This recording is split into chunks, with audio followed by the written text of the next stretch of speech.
sí puedo verla. ¿Sí? Vale, tan pronto como acabe, comenzamos. Bien, gracias.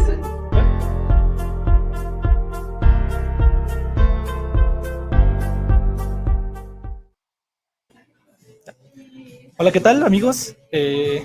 Bienvenidos yo soy Alexis, bienvenidos al quinto episodio de Verbo Comisura, un ciclo de entrevistas dedicado a creadores e investigadores de la literatura. En esta ocasión estamos muy contentos porque tenemos una invitada muy de lujo, que es Dalia de la Cerda. Antes de empezar, quiero leerles una muy breve semblanza, aunque muy probablemente todos ya la conozcan. Dalia de la Cerda nació en Aguascalientes, es filósofa, escritora y activista. Es autora de los ya bestsellers Perras de Reserva y Desde los Zulos. Es cofundadora y codirectora de la colectiva Morras Help Morras.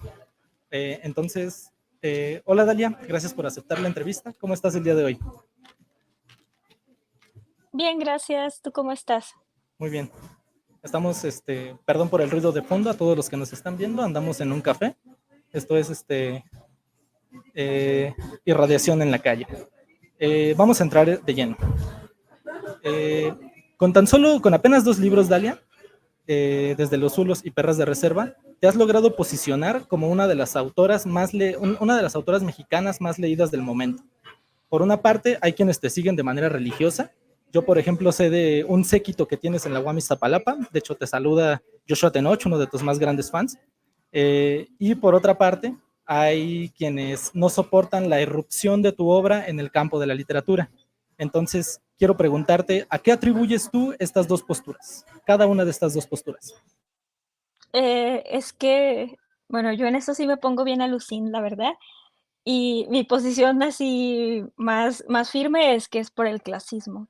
O sea, que es un tema de clase, en ambos sentidos. Es un tema de clase que la gente se sienta tan identificada con mis textos, porque, bueno, estás hablando de Iztapalapa. Creo que ahí totalmente hay que es un tema de clase, que la gente se siente identificada con mis textos, porque tengo muchísimas, lectoras y lectores en Iztapalapa, en Ecatepec, en todo lo que son las periferias de Ciudad de México y de otras ciudades. Me sigue mucho gente que y le gustan mucho mis textos a personas que sienten una afinidad de clase con mis personajes, con mi literatura y conmigo.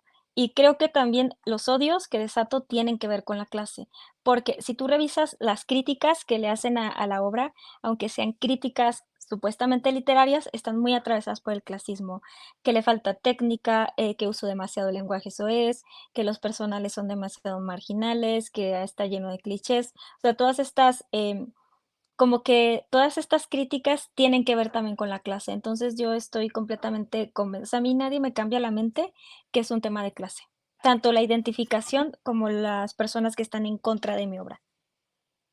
Sí, estoy de acuerdo. Y esto que dices de Iztapalapa, yo estoy seguro que muy probablemente se viene este fenómeno de las tesis sobre Dalia de la Cerda, ¿eh? Espéralo. Eh, Ojalá. Y fíjate no, que justamente, la dime, dime. siguiente semana tengo una reunión para tenemos la reunión como para planear el lanzamiento del siguiente libro, y uno de los lugares a los que vamos a ir a presentarlo es a Iztapalapa. O sea, yo una de las cosas que pedí fue: "Quiero descentralizarlo, yo quiero salir del circuito Roma Condesa. Sí, está muy bonito, me encanta que me hospeden ahí, pero yo necesito ir a presentar mi libro a otros espacios". Quiero o sea, a mí de verdad me genera mucho conflicto que vaya alguien a mi presentación y me diga: "Es que hice 2 horas, es que tengo que hacer 2 horas porque voy hasta Ecatepec, voy a Iztapalapa, voy hasta el Estado de México". Entonces, yo sí quiero que tratar de descentralizarlo, y uno de los lugares que ya tenemos como, o sea, que ya sí o sí, todavía no tenemos el lugar, va a ser en Iztapalapa, para el siguiente libro presentarlo. Perfecto, pues ahí estaremos. Eh, Gracias. Tocaste varios puntos en esta pregunta que me parece que podríamos desglosar a lo largo de toda la entrevista, pero por lo pronto me gustaría detenerme en la cuestión del estilo. Y particularmente, bueno, primero, perdón, con el estilo de Desde los Zulos. En este libro es una obra ensayística que evidentemente busca ser más que un ensayo artístico. Tú llamas la atención sobre un problema teórico bien importante que está produciendo un montón de desacuerdos y de problemas dentro del mismo movimiento feminista, que es el de la universalización del feminismo. ¿Nos puedes contar un poco sobre esta idea y por qué adoptas esta postura? Bueno, yo adopté esta postura porque yo no me sentía identificada con el feminismo hegemónico, con este feminismo blanco, hegemónico, no. Yo no me sentí identificada porque, por ejemplo, en mi contexto no había ni siquiera esta división entre lo público y lo privado. La mayoría de las mujeres de mi contexto estaban constantemente en el espacio público trabajando. En mi contexto tampoco había, ves que en el barrio hay mucho el chiste de que es un papá, o sea, de que eres una persona, uy, súper privilegiada si tienes un papá presente, ¿no? De que, papá, ¿qué es eso? O sea, lo que sucede la mayoría de las veces en los barrios, en las colonias populares, es que la inexistencia de las figuras paternas. Entonces, cuando yo veía estas historias de las mujeres hartas del marido, yo decía, ¿cuál marido? ¿Qué es un marido? ¿Cuáles maridos? O sea, ¿qué mujer puede estar harta de un marido? ¿Qué mujer puede tener problemas tan sencillos que sea estar harta del marido? Entonces eran problemas a los que yo no les entendía porque mi contexto era otro. Mi contexto era el de las mujeres trabajadoras, o que si había un marido, los 2 andaban trabajando juntos, donde lo que había era la hartez de trabajar, o sea, de lo que estábamos hartas era de trabajar. Decíamos: "Necesito un día para mí, para no trabajar". Y también, pues, porque obviamente empecé a darme cuenta que este feminismo excluía las experiencias, no solamente mías, sino de un montón de mujeres por un tema de raza, de clase, de identidad sexual, de identidad de género. Y yo sí quise como seguir la línea de autoras que lo estaban problematizando. Sí, y justo recuerda algo que decía Pierre Bourdieu, ¿no? Él decía que él estaba convencido de que lo que los académicos presentaban como explicaciones universales eran simplemente la explicación de su propia vida, ¿no? Eh, y bueno, en esta misma línea, como vemos, o sea, es un problema serio, es un problema de categorización que compete al mundo académico, intelectual y del activismo, ¿no? Pero lo curioso, lo extraño, o sea, no en un mal sentido, lo extraño es más bien el modo en el que expresas estas ideas. Desde los Zulos es un libro que tiene un montón de groserías, que, ¿cómo se dice? Está expresado de un modo muy desenfadado, o bueno, tal vez desenfadado no es la palabra porque se nota que estás encabronada cuando lo escribes, pero empleas lenguaje que no suele usar el género ensayístico, pues, para ilustrar tus proposiciones, por ejemplo, citas canciones de los Tigres del Norte, de Joss Bones, de Santa Fe Clan. Entonces, quiero preguntar, ¿con qué propósito haces eso? ¿Cómo decidiste que querías escribir con este estilo? Pues tiene que ver con 2 razones. La primera es que, pues, yo estudié filosofía.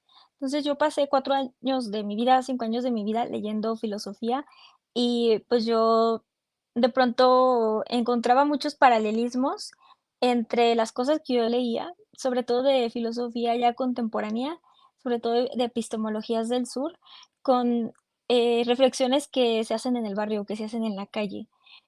Porque pues las personas en el barrio, en la calle, hacen reflexiones sobre sus propias vidas, quizás no en términos académicos, pero sí hacen reflexiones como, por ejemplo, pues sobre el racismo, el clasismo, la desigualdad social. Entonces, yo, pues siempre me preguntaba, ¿por qué los filósofos le tienen que echar tanta crema a sus tacos? ¿Por qué no pueden explicar el concepto del tiempo de una forma mucho más sencilla que sea atractivo para más personas?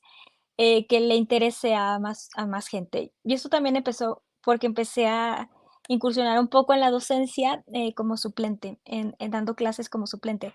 Y mis alumnitas y alumnitos no me pelaban, o sea, no les importaba un carajo la filosofía, y a mí me apasionaba la filosofía. Y yo pensaba, es que, ¿por qué no les importa si es algo tan bonito reflexionar, o que volarte la cabeza pensando cosas es algo bien chido? ¿Por qué no les interesa? Después me di cuenta que sí les interesaba, que constantemente estaban haciendo reflexiones sobre sus propias vidas, pero que lo que no les interesaba era el lenguaje académico, que lo que estaba mal no era la reflexión, sino que la estaban teniendo en otros términos, y que quizás si proponías reflexiones que te importantes a mí como filósofa, si yo proponía reflexiones en otros términos, iba a ser mucho más sencillo, ¿no? Entonces, pues lo que decidí fue trasladar las reflexiones que me parecían importantes a un lenguaje no académico. También está por otro lado el posicionamiento político. Yo constantemente escribo de desigualdad social, de racismo, de cómo es la vida en el barrio, de las complicaciones que tienes. Constantemente mi tema de conversación es la barrialización y para mí era incongruente, que yo escribir un libro que fuera inaccesible para las personas que habitan los barrios o que no tienen curvas de aprendizaje que les facilitan que les faciliten leer y entender un texto académico. Y con esto no estoy diciendo que las personas del barrio sean tontas o sean incapaces de entender términos académicos, pero las curvas de aprendizaje de todas las personas son distintas. Y yo, por ejemplo, había veces que ya estando en las últimas partes de mi plan curricular, yo de verdad me costaba mucho trabajo entender la filosofía contemporánea y tenía que regresarme a ver qué dijo Platón, de qué se trataba este concepto del tiempo. Entonces, imagínate si tú trabajas 14 horas y no tienes tanto tiempo de empaparte de conceptos muy especializados. Entonces, yo quería que mis libros fueran accesibles para todo mundo, que cualquier persona pudiera leerlos y disfrutarlos.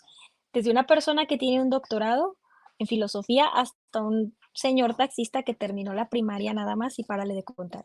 Yo quería que mis textos fueran accesibles, sí, para todo mundo, y también quería contribuir un poco a que cambiara la rigidez académica.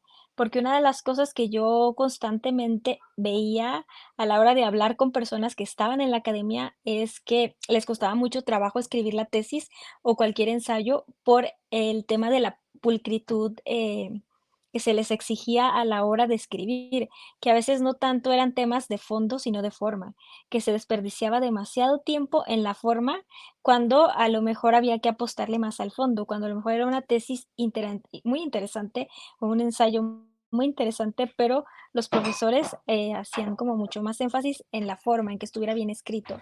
Entonces, pues yo sí quería como flexibilizar y que se vaya flexibilizando las formas en las que se transmite el conocimiento, ponerlo más al ras del piso.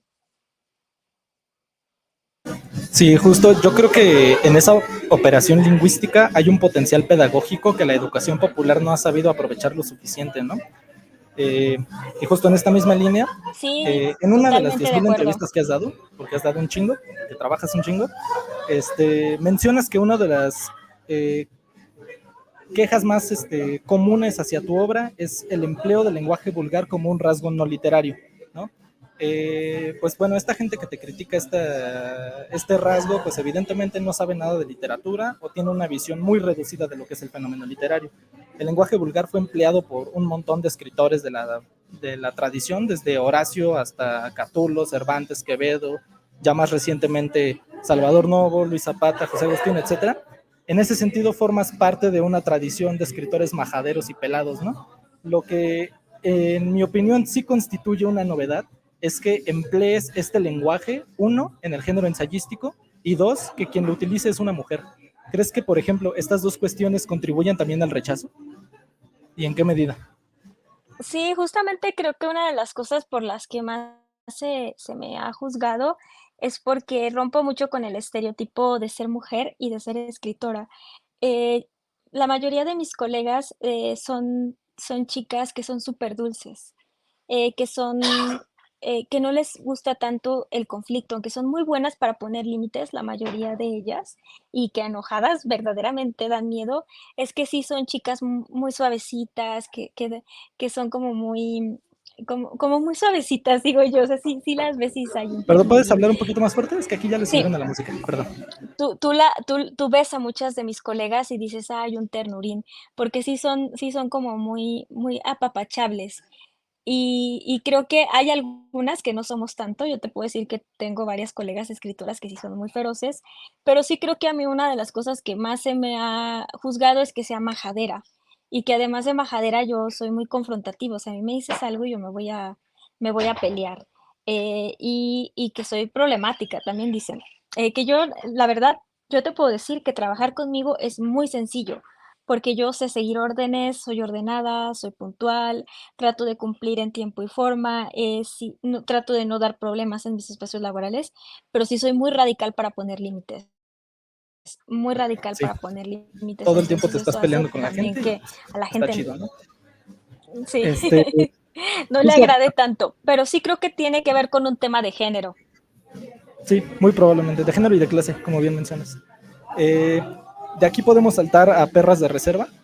Este libro también está construido con un lenguaje completamente popular, obsceno, de los bajos fondos, como queramos llamarlo, pero en una dirección muy distinta que desde los Zulos, ¿no? Desde los Zulos podemos decir que es una obra monológica, donde quien está hablando es Dalia, peleándose con un chingo de gente, pero al final las ideas expresadas son de Dalia.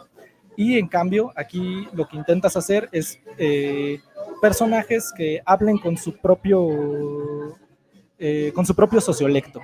Entonces, ¿nos puedes explicar cómo fue este proceso, lingüísticamente hablando, de construcción de tus personajes, del habla de tus personajes? En la mayoría de mis personajes, la construcción del habla no fue como tan complicada, porque, pues, es un habla en la que estoy como muy habituada. Por lo menos en Dios no hizo el paro y Mariposa de barrio, son lenguajes, con los que yo estoy muy habituada. O sea, yo así habla la gente de mi contexto cercano, y fue muy sencillo trasladarlo a la literatura. El habla un poco más norteñizada también es algo a lo que estoy muy familiarizada porque, pues, la mitad de mi familia es norteña y la otra mitad es jalisquilla. De hecho, yo soy medio jalisquilla, no lo acepto mucho porque yo me siento hidrocálida verdaderamente, pero sí mis costumbres, o sea, son de que el aguachile, la banda, las Pacífico en la playa, ¿sabes? Porque sí traigo como mucho esto porque, pues, así es mi familia y así crecí. Pero, lo que me costó mucho trabajo y donde sí yo decía: "Ay, no, fue un suplicio", fue Constanza. Construir el lenguaje de Constanza y construir el personaje de Constanza fue muy complicado porque yo no conocía en mis círculos cercanos mujeres ni que hablaran fresa, ni que tuvieran esta trayectoria de vida de ser una chica de clase alta, que siempre ha sido niña bien, que pertenece a las altas esferas del poder, nunca. Entonces, eso me costó mucho trabajo, y ahí sí tuve que meterle, pues, ponerme a investigar esa habla, porque no conocía a nadie. De lo demás fue nada más, pues, seguir haciendo como trabajo de oído. Por supuesto, sí hay un trabajo ahí como de oficio, de estar como pues sí, hilando al personaje, hilvanándolo, pero fue mucho más sencillo que Constanza, que me hizo sudar y llorar lágrimas de sangre verdaderamente. Sí, justo uno de los rasgos que más salta a la vista de Perras de Reserva es su variedad léxica. Como bien dices, encuentro modos de hablar tanto del centro de México como del norte. Hay, por ejemplo, hay cierto afromexicanismo. Estoy pensando ahora en este Culo de Paja, que está bien verga ese cuento, de las dos Ujú. brujas aventándose hechizos. Y es que, o sea, el lenguaje vulgar ya se venía trabajando en la narrativa desde los años 70, con autores como José Agustín, Luis Zapata, Armando Ramírez, etcétera, pero era casi siempre el habla de la Ciudad de México. Es decir, el lenguaje de barrio era chilangocéntrico, por decirlo de algún modo, se volvió el canónico, también impulsado como por el rock urbano, ¿no? Y bueno, en esta misma dirección, empleas muchos rasgos de la oralidad en tus cuentos. De pronto tienes, tus personajes dicen frases como no te quiero aburrir, o no, espera, me faltó algo, o para no hacerte el cuento largo, e incluso tus cuentos están construidos como si fueran chismes. No lo digo en un sentido peyorativo, sino estructuralmente. ¿Hay una razón para escribir de esta forma? ¿Quieres conversar con la tradición oral de algún modo o simplemente quieres emular el modo en el que se construyen las conversaciones?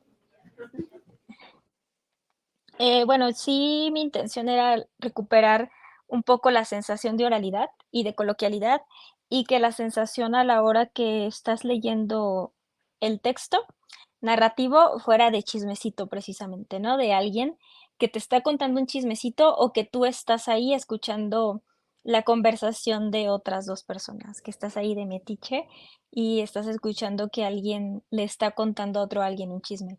Sí quería que tuviera esta como sensación de chisme, porque yo pienso que el chisme es político y que el chisme, pues, se han preservado desde tradiciones hasta narrativas, ¿no? O sea, toda la tradición oral al final era chismecito.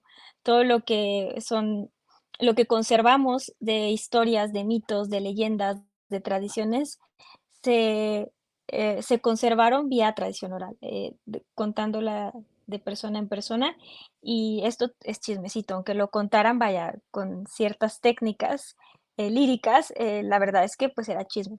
Y además creo que el chisme, pues, es bien rico, ¿no? Aquí yo soy capaz, bueno, yo sí soy capaz de buscar el chisme hasta debajo de las piedras, y cuando me entero de algo que me interesa, yo busco ahí el chisme y yo doy. O sea, yo el FBI se queda pendejo. O sea, Lupita Lupita Villalobos, que ahorita está de tendencia, esta chica que por la chancla descubrió que su ex le estaba poniendo el cuerno, que su ex esposo, porque vio una chancla ya en el fondo de una foto que se tomó el chico, y dijo: "¿Esa chancla qué hace ahí?". Y fue y investigó de quién era la chancla y el lugar y todo. Yo así soy, o sea, a mí me encanta el chisme y yo lo busco, me las ingenio, soy buena para stalkear y toda la información te la consigo. Entonces, quería transmitir mi pasión por el chisme por medio de la literatura. O sea, usar la Sí, José, literatura y para ahora, contar chismecitos. y ahora tienes una justificación artística. Puedes decir, esta es mi materia prima, yo trabajo de recopilar chismes, entonces no me pueden cuestionar. Eh, en los últimos meses, como tu obra está teniendo mucho impacto, se está traduciendo a varios idiomas. ¿Nos recuerdas a qué idioma se está traduciendo tu obra? Bueno, ahorita ya está en francés, está en italiano, está en polaco, está en inglés, ya está a nada de salir. En septiembre sale Estados Unidos, Reino Unido, Canadá, Australia, o sea, todos los países eh, que hablen inglés, pues van a tener perras de reserva. Y en traducción, o sea, que todavía se está trabajando la traducción, está en el griego, al turco, al portugués y al alemán. Ajá, falta. Y es de momento, porque apenas inició su viaje internacional, porque ya en el mundo editorial, ya sabes, colonialidad del poder y todo esto, ¿no? Hasta que no sale en inglés tu libro, no puedes considerar que está en el mercado internacional, porque muchas editoriales no lo quieren leer en español y no lo van a leer en español. Entonces, muchas editoriales, el primer acercamiento que van a tener es de la traducción. Por ejemplo, pues la alemana se consiguió hasta que se hizo la traducción al inglés. Entonces, ahora que esté ya el manuscrito, ya, que esté en formado y todo, se va a empezar a mandar a otras editoriales ya en inglés para ver si se animan a leerlo, porque muchas editoriales, pues, para empezar, no entienden español, no es de que no quieran hacerlo, pero no es mucho más fácil si ya tienes la traducción al inglés que consigas más traducciones. Entonces, estamos buscando más. Mi hit sería llegar a 20, 30, pero, pues, apenas vamos como en 6.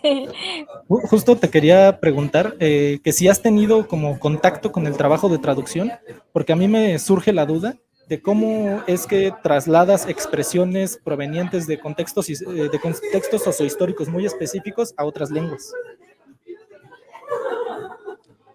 Sí he tenido, fíjate, la primera fue al italiano. Entonces, lo que hicimos, a la traductora, que ella sí fue muy cercana a mí, Sara. O sea, con Sara sí tuve videollamada para que nos conociéramos, porque ella me quería conocer. También todas las dudas que tenía, pues yo se las iba resolviendo. Yo le mandaba Biblias, ¿sabes? Con sus dudas. Por ejemplo, me preguntaba: ¿qué es un jaulero? Y yo le decía: "Es alguien que roba casas", pero le mandaba la foto de alguien brincándose a una casa y le decía: "Mira, esto es un jaulero, persona que se brinca a las casas, no es alguien que te asalta en la calle o que se mete por la puerta, no, los jauleros tienen que brincar". O sea, brincar barda para que se le considere jaulero, si no, no es jaulero. Entonces, también explicarle que es alguien bien camello, es alguien que es bien trabajador, pero un poquito más allá. O sea, que sí trabaja mucho, pero un poquito más de lo que todo mundo, y es algo que se usa en el barrio, o sea, como muy del barrio. Entonces, sí estuvimos como trabajando mucho, hubo cosas que de plano se dejaron en español, porque no había manera de traducirlas, que se dejó, hubo algunos lados donde había glosario al final, donde se pone un glosario con algunas notas, y en inglés, se jugó mucho con el Spanglish. Entonces, ahí no las hemos ido ingeniando, pero creo que ha funcionado bastante bien y que he quedado bastante satisfecha con las traducciones, porque sé que trasladar la coloquialidad mexicana a cualquier otra lengua va a ser muy complicado, pero como quiera se ha ido consiguiendo. Sí, debe ser dificilísimo y especialmente por las expresiones que están ahí con un valor fonético, ¿no? Entonces eso sí es intraducible. Y aquí Sí. como pregunta chismosa, ¿qué se siente ser famosa? ¿Qué se siente saltar de la periferia de un espacio marginal a estar viendo ahora tu cara y tu nombre en un chingo de partes? Pues es que, por ejemplo, ay, no, es que es muy difícil, ¿sabes? Porque, por ejemplo, yo aquí en mi ciudad no soy tan famosa. O sea, aquí no me pasa rarísimo que alguien me pare en la calle a pedirme foto o algo. O sea, yo aquí puedo andar tranquila, soy X en la vida, puedo ir al súper normal, pero en Ciudad de México sí me pasa mucho, o sea, que me paran. En Ciudad de México no hay un día que no me pare alguien a tomarse fotos conmigo, a abrazarme, a decirme que les encantó mi libro, que les cambió la vida, y eso se siente muy bonito. Pero, por ejemplo, en Ciudad de México me hospedan en la Roma. Mi editorial siempre me hospeda en el mismo lugar, en la Roma. Entonces, la Roma es muy diferente a la colonia donde yo vivo. Yo ahorita ya no vivo en la periferia de Aguascalientes, no vivo en un barrio periférico, pero sigo viviendo en una colonia popular. Y estoy rodeada de colonias que se consideran peligrosas, o sea, que la gente te dice: "Cuidado porque ahí es peligroso", ¿no? De colonias donde balacean, o sea, sí, aquí a 5 cuadras balacearon hace unas semanas a un lugar donde se reunían picaderos, les llaman, donde se reúnen personas a consumir sustancias. Entonces, mi colonia, pues, es una colonia popular, y sí, yo estaba muy contenta. Cuando llegamos a vivir a esta colonia, para mí era la mejor colonia en la que había vivido. Yo me sentía así de que en las lomas, yo decía: "Ay, la más afortunada, yo la más rica, ya viviendo en colonia popular y súper bonito todo", y yo romantizaba mi vida. Pero ahora que empecé a viajar y a hospedarme en otros lados, y que sales sin miedo a que te vayan a asaltar, sí se siente mucho la diferencia. O sea, yo ya me quiero ir de aquí verdaderamente, ya no quiero ni vivir en México. O sea, yo así de que ya me voy a ir a vivir a España, perdónenme, cometí Aguas un con lo que error al dices porque decir te que funan en nunca. Twitter. Ay, cállate, ya sé. Sí, me van a funar, sí, pero sí, es así de que yo entiendo a las autoras que se van a vivir a otro país, yo ya me quiero ir a donde sea, a Nueva York, a Los Ángeles, a España, a Francia, o por lo menos a Ciudad de México, porque sí se siente muchísimo la diferencia. Pero creo que lo que me mantiene humilde verdaderamente es que aquí en Aguascalientes, pues no, o sea, es así de ni me topan. Yo aquí puedo ir a la tienda y todo eso, y mis vecinos no son de que: "Ay, la escritora", no, no me pelan, o sea, soy una vecina más y no hay ningún tema con eso. Pero en Ciudad de México sí, sí, sí, yo sí me siento la más estrella, la más famosa, yo en vedette por las calles tomándome fotos con la gente, y se siente bonito, la verdad, sí se siente para mí ha sido mucho más la satisfacción que lo negativo. O sea, a mí me encanta que me pidan fotos, me encanta que se acerquen a contarme que les encantó mi Ah, libro, que pues, me abracen, verdaderamente me gusta mucho eso. qué bueno que no representa un problema. Entonces ya sabe la comunidad de irradiación, vayan a molestar a Dalia a la colonia Roma, ¿no es cierto? Aquí podemos volver a Perras de Reserva. Una de la constante en los juicios Sí, positivos que se hace sobre tu obra es que las mujeres que construyes son mujeres valientes y fuertes, ¿no? Es decir, distintas de la prototípica imagen de la mujer abnegada, impulsada por cierta literatura feminista. Yo creo que ese juicio es parcialmente cierto, porque no solo son fuertes y valientes, también son mujeres ojetes, frívolas, egoístas, arribistas, etcétera. Es decir, hay un cambio de foco en la representación de la mujer. ¿Por qué este cambio de mirada? fíjate que se me hace bien loco que muchas de las críticas que hacen a Perras de Reserva dicen que, son. O sea, se me hace muy loco porque dice que son mujeres sufriendo. O sea, he leído así que dicen: "Hay un libro más que habla de feminicidio y de mujeres violentadas y de mujeres que la pasan mal". Y yo: "Güey, ¿de qué estás hablando? Es que Perras de Reserva no habla de eso", porque la mayoría de mis personajes o se vengan o tienen redención, o sea, hasta las que son asesinadas de alguna u otra manera encuentran algún punto de redención, y no son, como que mujeres que sean pasivas. De hecho, Juliana es culera, o sea, Juliana no es una chica buena onda. Y la china desde chiquita mostraba, eh, pues sí, conductas preocupantes. Matar una rata cuando eres así pequeña, nomás porque sí, no es algo que, guau, que gran chica, ¿no? O sea, todas ellas son muy complejas, hacen cosas muy malas, sé que no están tan chidas, Sí, pero también caen bien. o este personaje Tienen de culo esa de y como paja, ¿no? dices, son egoístas. Que quiere matar a Sí, la otra persona. Ajá, a la vecina, ajá, quiere a la matar a su vecina. vecina por un conflicto vecinal todo estúpido.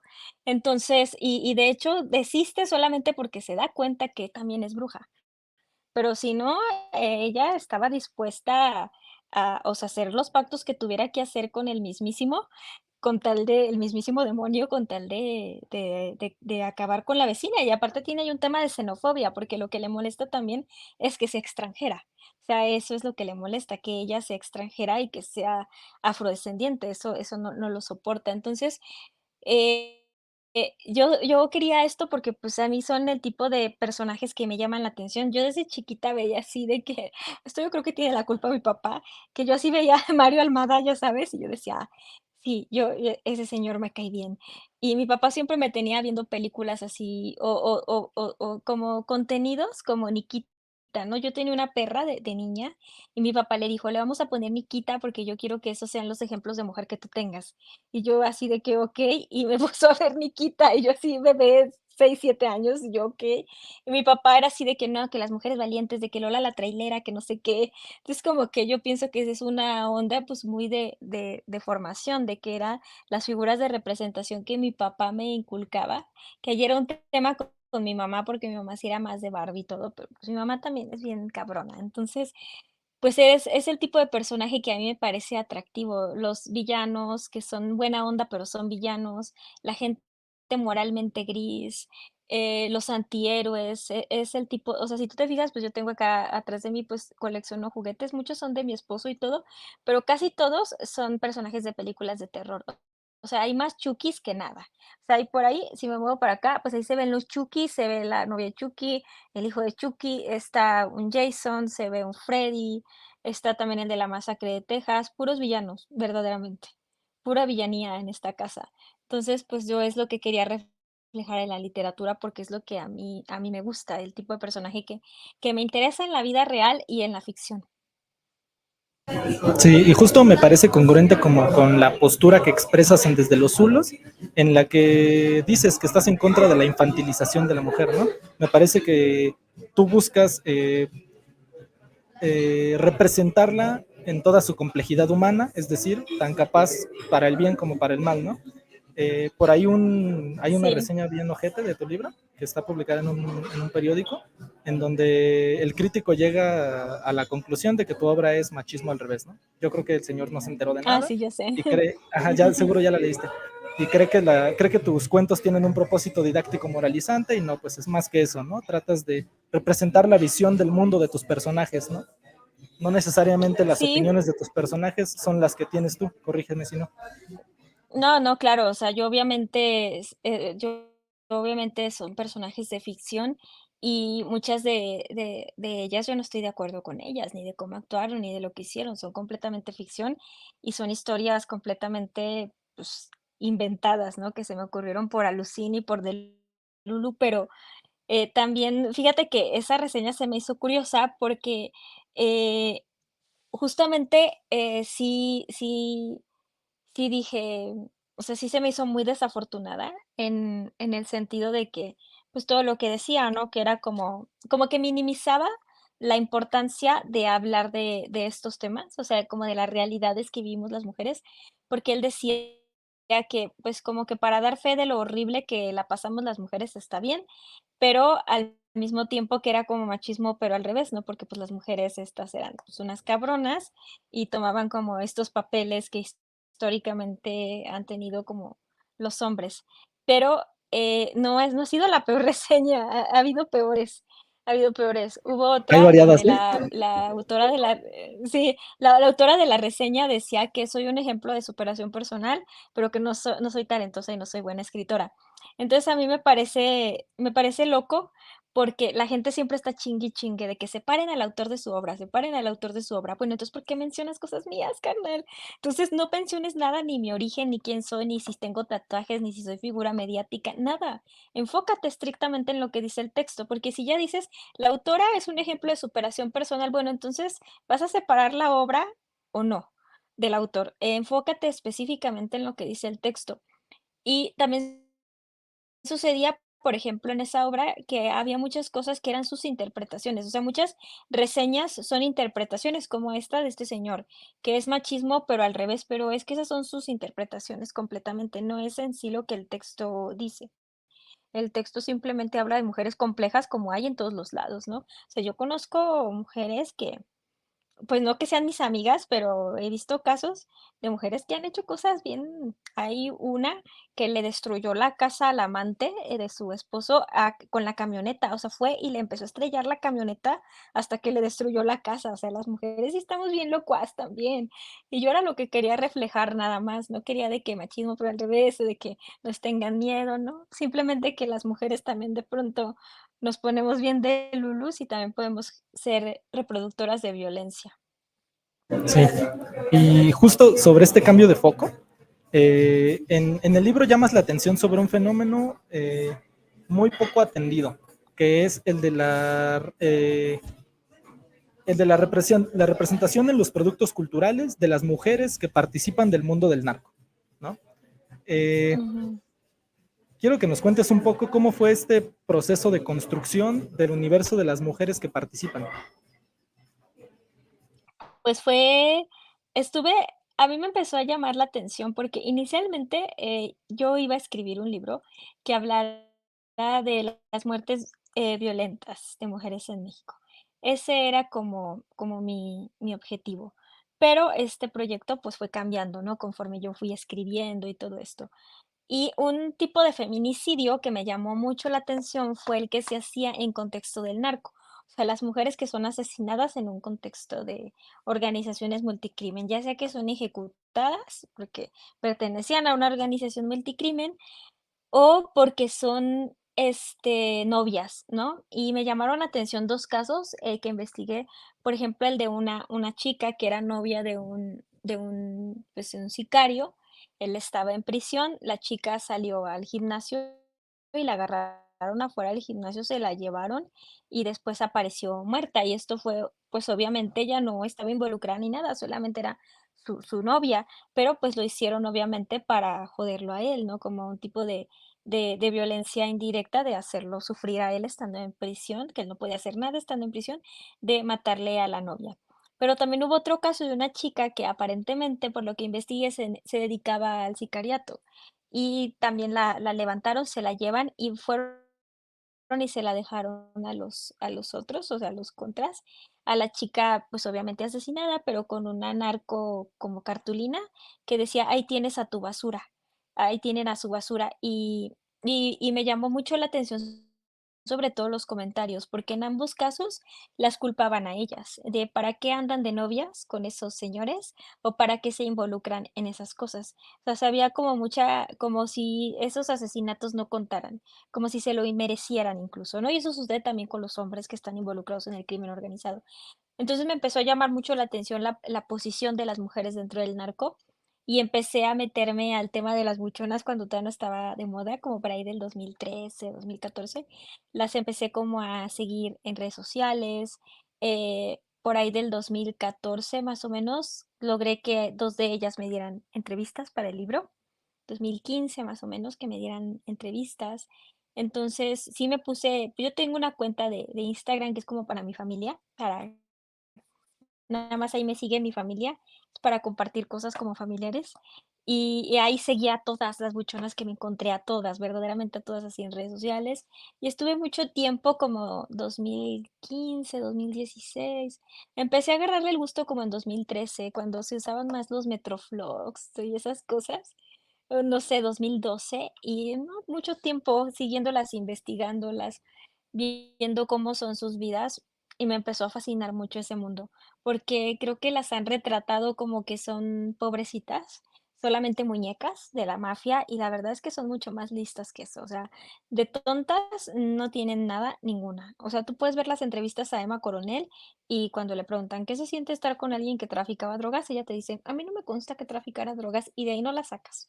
Ya estuvo hasta en prisión y todo, pero de: "A mí no me consta que mi esposo traficara drogas", no la sacas. Y tonta no es, porque estuvo 2 años, ya salió, anda paseándose por todo Estados Unidos, guapísima, con dinero, o sea, son mujeres ambiciosas que quizás tienen unos valores morales muy distintos a los de nosotros, nosotras.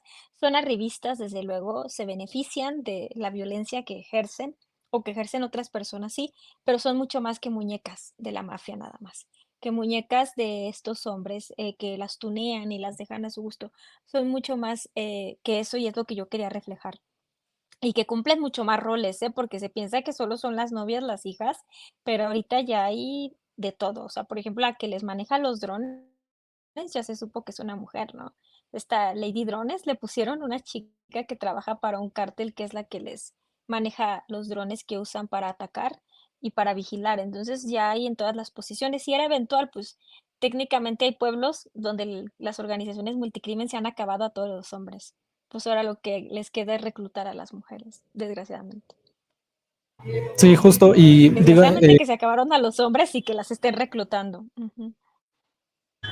justo creo que respondes una pregunta que nos dejaron aquí. Este Ángel Eros Rodríguez pregunta, ¿hay algo de real en las historias de perras de reserva? Porque algunas suenan muy reales. Y pues creo que ya nos has dado muchos puntos sobre cómo está hecha Sí, sí de me retazos de nutrí. mucha realidad, perdón, tú Todo dinos. es ándale, justamente eso, diste en el clavo. Son retazos de mucha realidad, pero, pues, no existe la China, no existe Juliana. O sea, estas son, pues sí, personajes que yo creé de mis momentos más esquizofrénicos, ¿no? Porque, pues sí, o sea, que sí construí totalmente, pero que sí con retacitos de la realidad. Son Frankensteins de la realidad. Este, en, Sí, ot- verdaderamente. en otra de las 10.000 entrevistas que has dado, dices que el empleo de la música en tu obra literaria tiene como propósito generar cercanía con el lector. ¿Lo dijiste o lo inventé? No, sí dije algo parecido, creo. Pues Debo de haberlo dicho. Si lo leíste es que le he dado tantas entrevistas que de verdad ya ni me acuerdo. sí, Pero sí, creo que la se pierde música uno. nos conecta, ¿no? A todas, a todos, a todes. Ujú. Pues yo creo que con ese juicio pecas de enorme modestia, porque al menos en Perras de Reserva haces un uso muy complejo del material musical. En principio se me ocurre la mención circunstancial, ¿no? Un personaje escucha determinadas canciones y eso nos habla de quién es él y cuál es su visión del mundo, ¿no? Estoy pensando ahora en Mariposa de Barrio.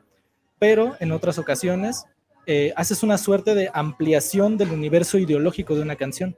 Y aquí estoy pensando en Dios nos hizo el paro, ¿no? En donde trasladas las ideas de la rola del tren locote para construir una historia, ¿no? Entonces, ¿nos puedes contar un poco cómo ha sido ese proceso de ampliación ideológica?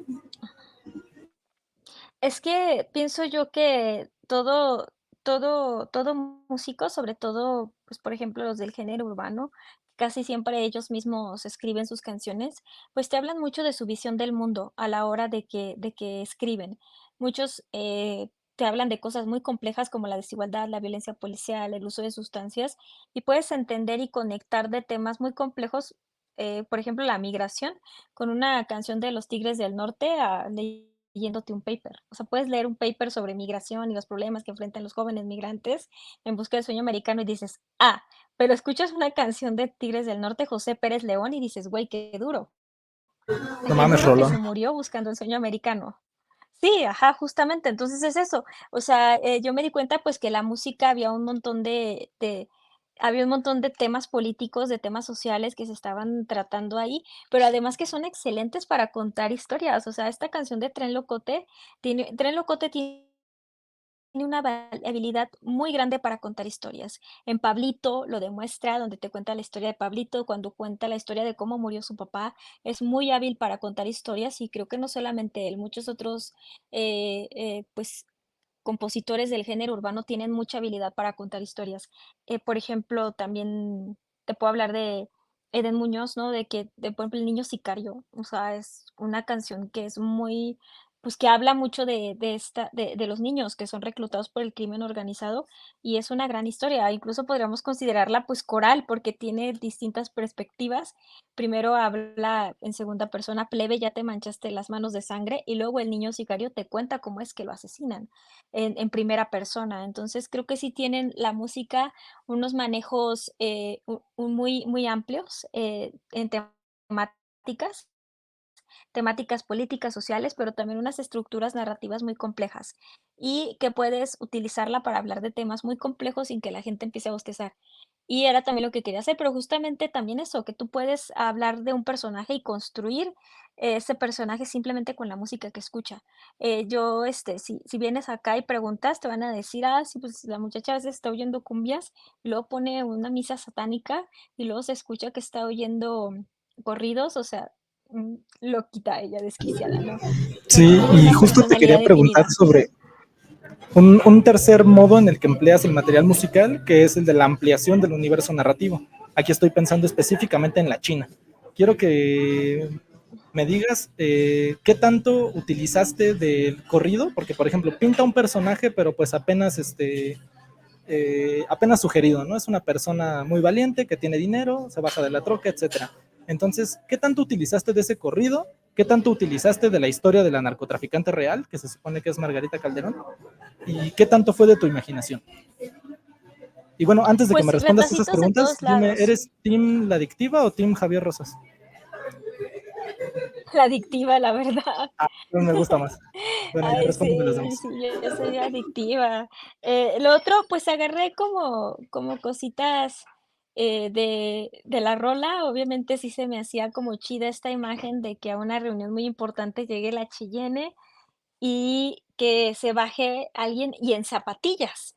Sí me parecía muy poderoso, porque justamente, se popularizó mucho. Yo soy editora de noticias internacionales, y había en el mundo de la política se hacen muchas comparaciones funestas entre líderes políticas, y se comparaba mucho a Angela Merkel con esta, Cristina Fernández, porque Cristina Fernández le encantan los zapatos estos de suela roja, o sea, taconcito así de taconcito de muy estilizado, no sé cómo se llaman esos tacones, porque yo no uso tacones, pero sí lo botín.